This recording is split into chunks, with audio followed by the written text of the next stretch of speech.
Lacan savait les mots qui avaient compté pour quelqu'un et il savait les utiliser à bon escient. Ça faisait mouche. Quand il l'avait extrait de ce qu'on lui disait, un mot, une phrase, un souci de dire à chacun, ça c'est votre musique, ça c'est bien vous. Vraiment, vous y tenez. Ce genre de ponctuation touchait à chaque fois, en effet, à un noyau tout à fait central et donnait l'idée qu'il avait enregistré. Êtes-vous freudien ou lacanien, me demande-t-on souvent. Et invariablement je réponds lacanien, donc freudien.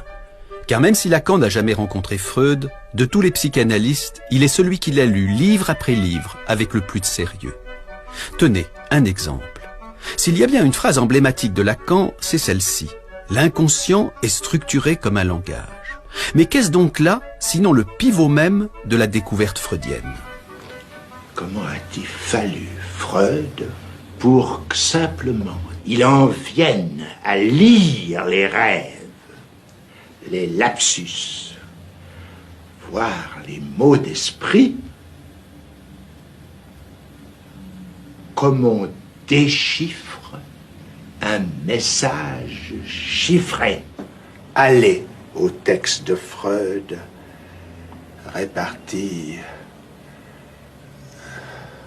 dans 3 livres, qui s'appellent La science des rêves, La psychopathologie de la vie quotidienne, et ce qu'on a traduit le mot d'esprit, le Witz.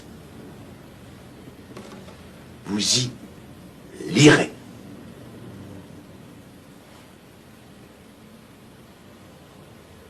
Qu'il ne s'agit de rien d'autre que d'un déchiffrage. Enrichissant et prolongeant la théorie freudienne, sans jamais chercher à la dépasser, Lacan savait aussi en parler d'une façon très concrète à ses patients. À vous, à la première séance, qu'est-ce qu'il vous a dit de la psychanalyse? Il me dit, écoutez, on finit toujours par devenir un personnage de sa propre histoire. La psychanalyse, simplement, permet d'accélérer les choses. Vous obtenez des effets de style qui peuvent être intéressants. C'est la différence entre un long roman et une courte nouvelle. Je pense que la psychanalyse vous intéressera pour ça. Ça m'est resté, y compris le goût pour les courtes nouvelles. Faire une analyse avec Lacan, c'était donc gagner du temps pour vivre plus intensément sa propre vie? Alors ça, c'est incontestable. C'est même ça qui pourrait caractériser, je crois, pour chacun, ce que ça fait d'avoir fait une analyse. Et à tous les niveaux, simplement parce que ce désir qui nous habite, avec lequel on est plus ou moins fâché ou éloigné tant que les symptômes sont un peu trop présents. Une analyse, ça permet ça. Ça permet au fond d'éclairer un peu ce que sont les symptômes, de se délester de beaucoup de souffrances. Et du coup, qu'est-ce que ça libère? Ça libère le désir. Donc forcément, en effet, la vie. Et la vie à tous les niveaux. C'est vrai dans la vie amoureuse, c'est vrai par exemple pour une femme qui déciderait d'avoir des enfants, c'est vrai au niveau du travail. Moi il se trouve que par exemple j'ai toujours été une grande travailleuse, mais ça a décuplé mes forces au travail et avec un bonheur et une envie voilà, qui est là tout le temps. Cela dit, ne racontons pas d'histoire. Faire une analyse avec Lacan n'était pas de tout repos. On s'allongeait sur son divan, mais pas pour s'y relaxer. C'était difficile, Lacan. Il te prenait avec une main, mais il te... Bon, il me vient le nom en italien, il stratonnava avec l'autre main. Stratonava, ça veut dire quoi? Il te tenait avec une main et avec l'autre, il te secouait comme un prunier.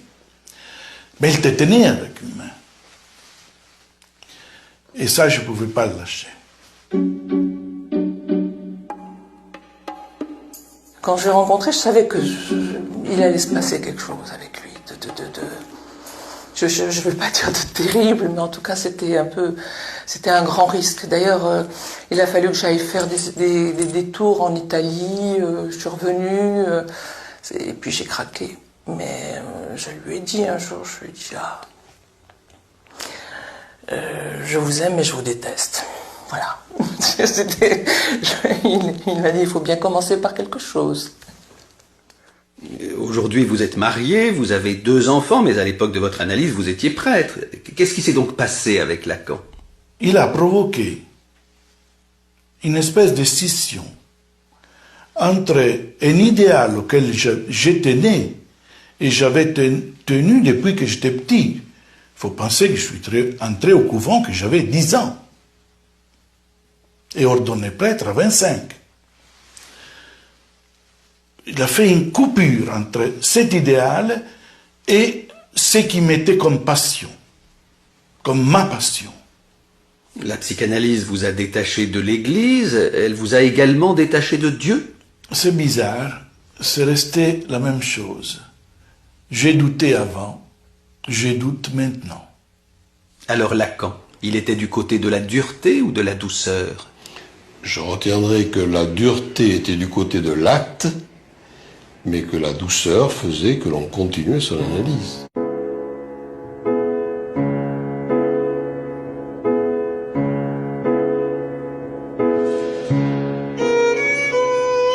Un jour où je voulais interrompre ma propre analyse, j'ai interrogé Lacan.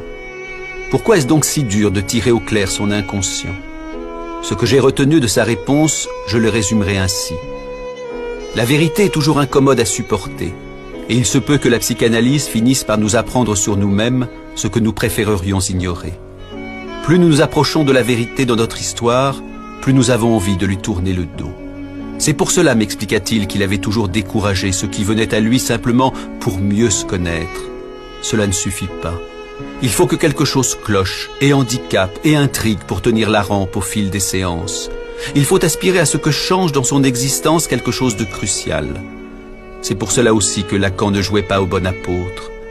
Mais c'est aussi parce qu'il était du côté de la vérité, et pas des simagrées de la bienveillance, qu'il savait faire preuve d'une humanité qui n'était pas de façade.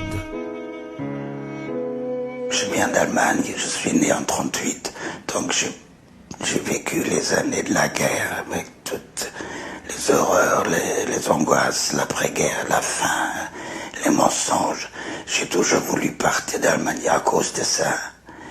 Et dès le début, une des premières séances aussi, j'ai demandé à Lacan, est-ce que je peux guérir de cette souffrance-là? Et en le disant, j'ai compris non, que j'avais eu comme ça une idée, comme cette douleur-là, que je pourrais me l'arracher grâce à l'analyse. Non, il avait une manière de, je sais pas, de me regarder sur moi, qui m'a fait saisir, non, ça, il faudra faire avec toute la vie. Un jour, dans une séance, je parle à Lacan d'un rêve que j'ai fait. Un rêve, et je lui dis, je me réveille tous les matins à 5 heures. Et j'ajoute, c'est à 5 heures que la Gestapo est venue chercher les Juifs dans leur maison. À ce moment, Lacan se lève comme une flèche de son fauteuil, vient vers moi, il me fait une caresse extrêmement douce sur la joue. J'ai compris, Gestapo, la geste.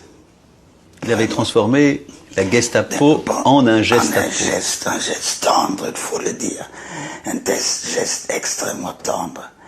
Et cette surprise-là, ça n'a pas diminué la douleur, mais ça en a fait autre chose. La preuve, maintenant, 40 ans après, je le raconte encore, ce geste, je l'ai encore sur la joue. C'est un geste aussi qui un appel à l'humanité, quelque chose comme ça.